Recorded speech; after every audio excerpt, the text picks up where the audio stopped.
সাবরি সাবরি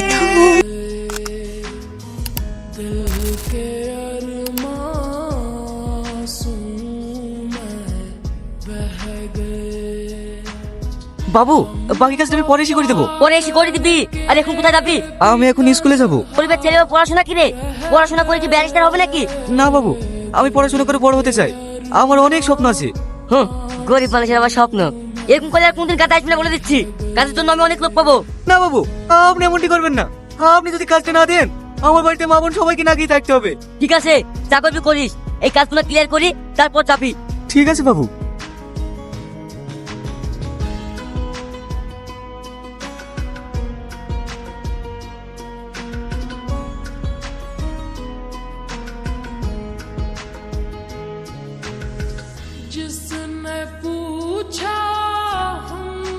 তুমি ওটা মুছে দিলে কেন?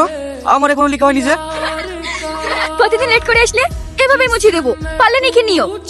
কাজটা তুমি ঠিক করলে না। কোশ্চেনটা যদি টুকতে না পারি, স্যার আমাকে বকবে না? এই সালমা, গামছাটা দে তো। এই লাও ভাই।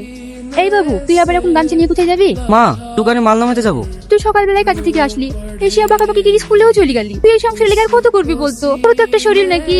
তোর বয়সের ছেলেপিলিরা এখন সব খেলা করে বেড়াচ্ছে, আর তোর বাবা মারা যাওয়ার পর সংসারের পুরো বোঝাটাই তোর উপর চাপিয়ে দিয়ে গেল। মা, তুমি দুঃখ করছো কেন? আমাকে তো পারতেই হবে। সালমার ভালো জায়গায় বিয়ে দিতে হবে না?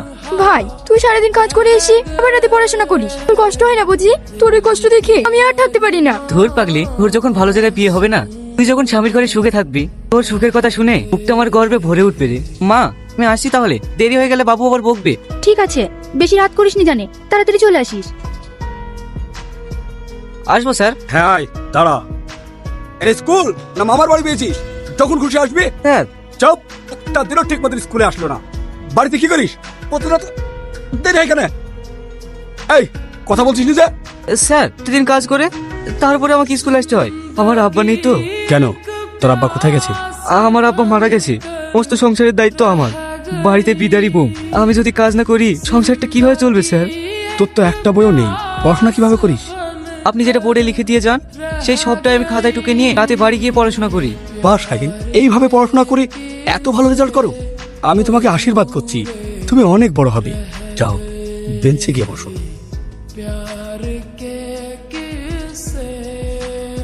শাহিন, ওই দিনকার লেখাগুলো আমার মুছে দেওয়া উচিত হয়নি। আমি বুঝতে পারিনি এ তোমার বই নেই। না না, ঠিক আছে। গরিবকে দেখি তো সবাই মস্করা করে, তুমি বা করবে না কেন? না শাহিন, তুমি বিশ্বাস করো, আমি বুঝতে পারিনি। জানো সাবনি, গরিবদের কোনো স্বপ্ন দেখতে নেই, সেই স্বপ্নটা খুলেই ঝরে যায়। না শাহিন, তোমার স্বপ্ন আর কোনোদিনই ভাঙবে না। ওই দিনকার নোটগুলো আমার কাছে লেখা আছে, এই নাও, তুমি লিখে নিও।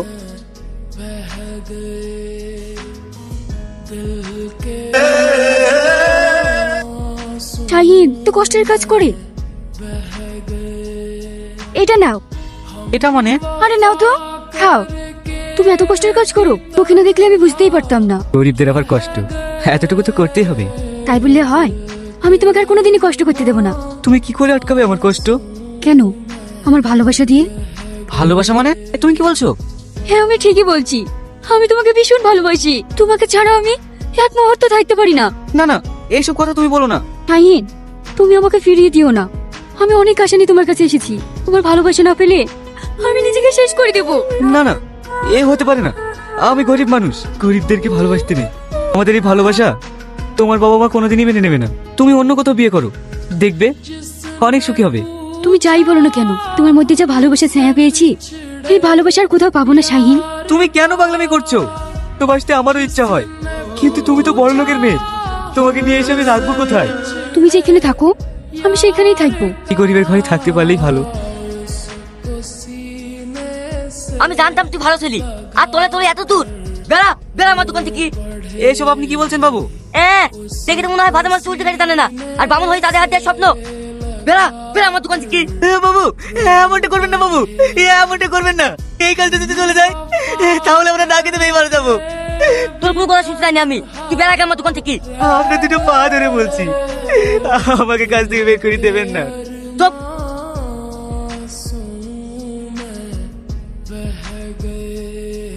তোর এত বড় স্পর্ধা আমাদের দোকানের লেবারের সাথে তোর রুচি বলতে কিছু আছে? আব্বা, মানুষ তো মানুষই।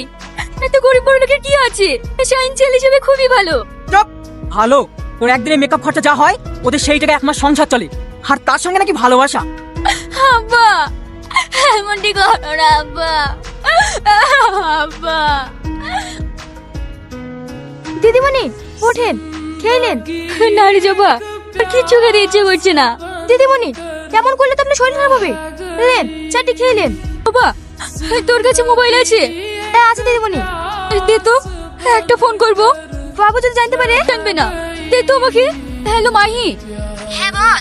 তুই একটু আমার বাড়ি তাই না? তোর সাথে আমার দরকার আছে। আমাকে বাড়িতে আটকে দিয়েছে, আমি বাড়ি যেতে পারছি নি। আচ্ছা ঠিক আছে। শাইনকে না দেখতে বলে আমি দেখতে পারবো না। তুই একটা আমার কাজ করে দিতে পারবি? এই চিঠিটা আমার শাইনকে দি। ঠিক আছে, আমি এখন চলে গেলাম, তুই থাক। তো এখন এলো না? ওই দেখ বসে আছে, মার ওকে।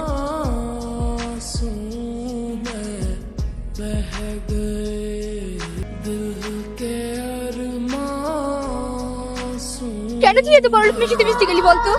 তুই জানিস না গরিবদের কোনো স্বপ্ন দেখতে নেই, গরিবদের স্বপ্নই থেকে যায়। আমি সাবরিকে ভীষণ ভালোবাসি মা, সাবরি আমাকে ভীষণ ভালোবাসে।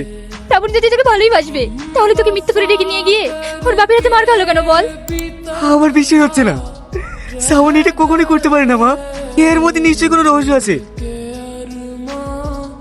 দিদিমণি কি হয়েছে বল? শাইন ভাইকে তোমার আব্বার লোকেরা খুব মেরেছে, বাঁচবে কি না? তুই কি বলছিস? আমি ঠিকই বলছি, আমি গেলাম। আব্বা তুমি শাইনকে মেরেছো কেন বলো? সেটা তোকে বলতে হবে নাকি? মেরেছি, বেশ করেছি। কালকে তোর বিয়ে, এই কথাটা জানানোর জন্য এলাম। ওইভাবে কান্না করে শরীরটা মাটি করিস না। না, শাইনকে ছাড়া আমি বাঁচবো না। শাইন আমার চাই। ওই ভিখারির নামটা এই বাড়িতে একবারের জন্য উচ্চারণ করবি না। মরেও যাস, তাও ওর সঙ্গে তোর আমি বিয়ে দেবো না।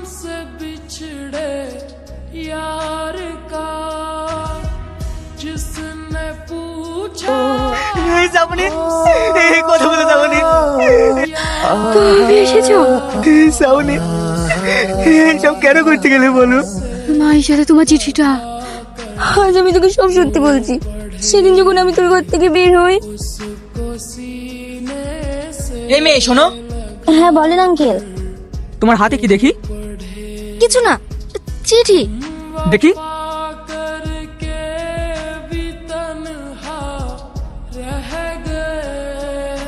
তোমাকে আমি একটা চিঠি লিখে দিচ্ছি, এই চিঠিটা তুমি শাইনকে দেবে। এর বিনিময়ে তোমাকে 1 লাখ টাকা দেবো। এই চিঠিটা শাইনকে দেবে, ঠিক আছে? ঠিক আছে আঙ্কেল। আমি খুব অন্যায় করেছি রে, সেই দিন আমি খুব অন্যায় করেছি। সাবরি, সাবরি, কথা বলো সাবরি। দেখা